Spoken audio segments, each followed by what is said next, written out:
Education paper 1 intelligence and personality, बुद्धि एवं व्यक्तित्व, इसका पार्ट 5 है।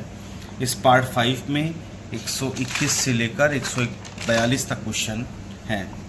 121 क्वेश्चन नंबर, बिने साइमन बुद्धिमान क्रम में निम्नलिखित में से किस मनोवैज्ञानिक ने संशोधन किया, या बिने साइमन बुद्धिमापन या मापनी में किस मनोवैज्ञानिक ने संशोधन किया था?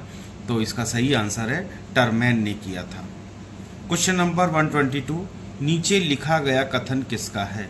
मस्तिष्क का गुण स्नायु तंतुओं की मात्रा पर निर्भर करता है।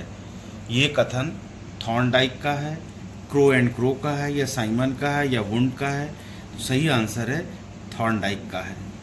क्वेश्चन नंबर 123 है, वेशलर ने बुद्धि को परिभाषित करते हुए नीचे दिए गए किस उपागम का सहारा लिया है? इसके 4 विकल्प हैं, मनोमितिक उपागम, मोलर उपागम, सार्वजनिक उपागम, आणविक उपागम। इसका सही आंसर है सार्वजनिक उपागम।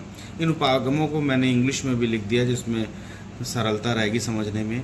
मनोमिति उपागम को साइकोमेट्रिक अप्रोच कहते हैं, मोलर उपागम को मोलर अप्रोच बोलते हैं, सार्वजनिक उपागम को ग्लोबल अप्रोच बोलते हैं, और आणविक उपागम को एटॉमिस्टिक अप्रोच बोलते हैं।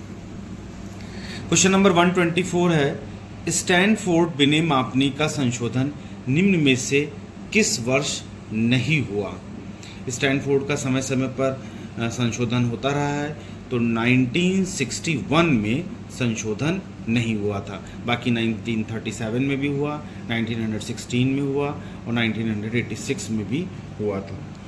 क्वेश्चन नंबर 125, आकार फलक परीक्षण किसने निर्मित किया? इसके 4 विकल्प हैं, मैरिल व साइमन ने, डॉक्टर जलोटा ने, सेगुइन और गोडार्ड ने, या वेशलर ने? इसका सही ऑप्शन है सेगुइन और गोडार्ड ने। Option B is the correct option. Question number 126 है, वैयक्तिक बुद्धि परीक्षा का प्रथम बार प्रयोग निम्न में से किसने किया था? इसका सबसे पहले प्रयोग एल्फ्रेड बिने ने किया था। निम्नलिखित में से कौन सामूहिक क्रियात्मक परीक्षाएं हैं? ये क्वेश्चन नंबर 27 है। इसके 4 विकल्प हैं, शिकागो क्रियात्मक टेस्ट, दूसरा आर्मी अल्फा टेस्ट, तीसरा आर्मी बीटा टेस्ट, और चौथा है इनमें से कोई नहीं। इसका सही आंसर है शिकागो क्रियात्मक टेस्ट। क्वेश्चन नंबर 128 है, बुद्धि लब्धि प्राप्त करने का सही सूत्र निम्नलिखित में से कौन सा है? पहले भी एक बार हम बता चुके हैं, तब उसमें एब्रीविएशन नहीं यूज़ किया था, पूरा नाम यूज़ किया था। आज फॉर्मूला को यूज़ कर रहे हैं। पहला ऑप्शन है IQ = CA/MA × 100, बी है IQ = MA/100 × CA, सी है IQ = MA/CA × 100, और डी है IQ = 100/CA × MA। इसमें सही ऑप्शन है, सही विकल्प है सी, IQ = mental as upon chronological age × 100। Question number 129 और 130 भी इसी से संबंधित हैं। क्वेश्चन नंबर 129 है, बुद्धि लब्धि के सूत्र में संकेत MA का क्या अभिप्राय है? इसके 4 विकल्प हैं, मध्यम आयु, दूसरा विकल्प है मैकेनिकल आयु, तीसरा विकल्प है संज्ञात्मक आयु, और चौथा विकल्प है मानसिक आयु। सही आंसर है मेंटल एज। बुद्धि लब्धि के सूत्र में संकेत MA का क्या अभिप्राय है? तो अभिप्राय है मानसिक आयु या मेंटल एज। क्वेश्चन नंबर 130 है, बुद्धि लब्धि के सूत्र में संकेताक्षर CA का क्या अर्थ है?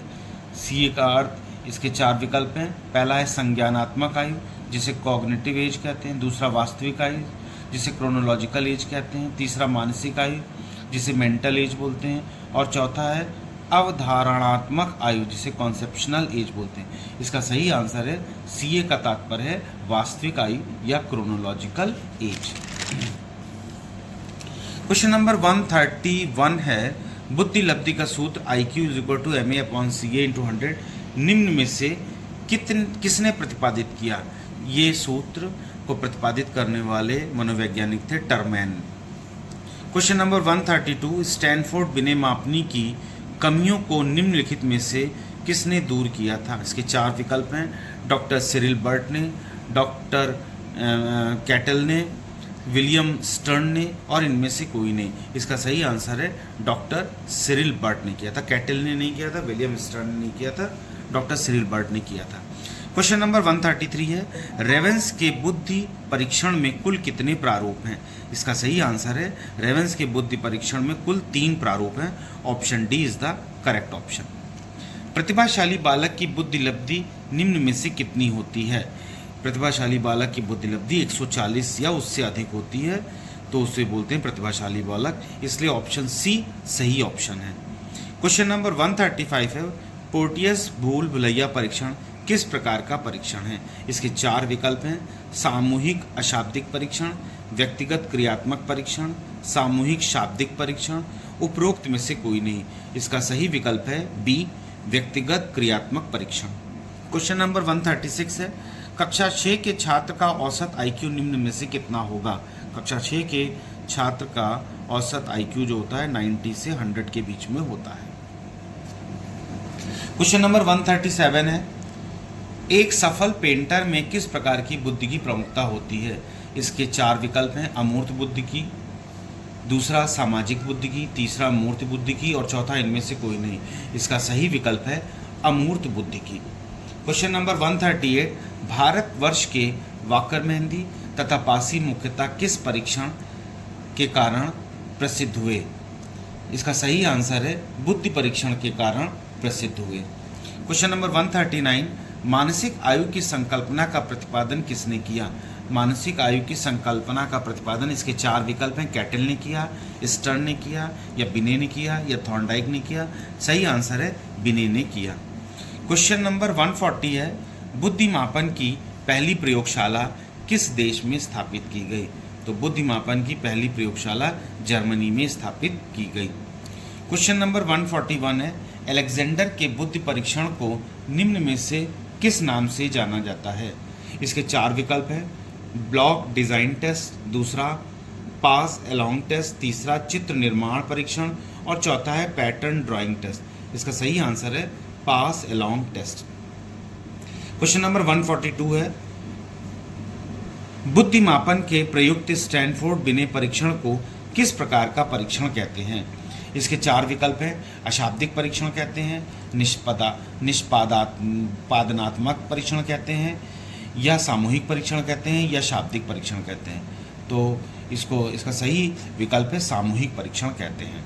इस प्रकार से हमने पेपर 1 इंटेलिजेंस और पर्सनालिटी को भी 5 पार्ट में हमने बनाया है वीडियो, और पूरे 5 पार्ट में 142 MCQ हैं। ये सारे MCQ बहुत इंपॉर्टेंट है आगामी परीक्षा के लिए, और वैसे भी इंटेलिजेंस और पर्सनालिटी से रिलेटेड किसी भी परीक्षा के लिए ये MCQ बहुत इंपॉर्टेंट है। Please subscribe the channel and press the bell icon.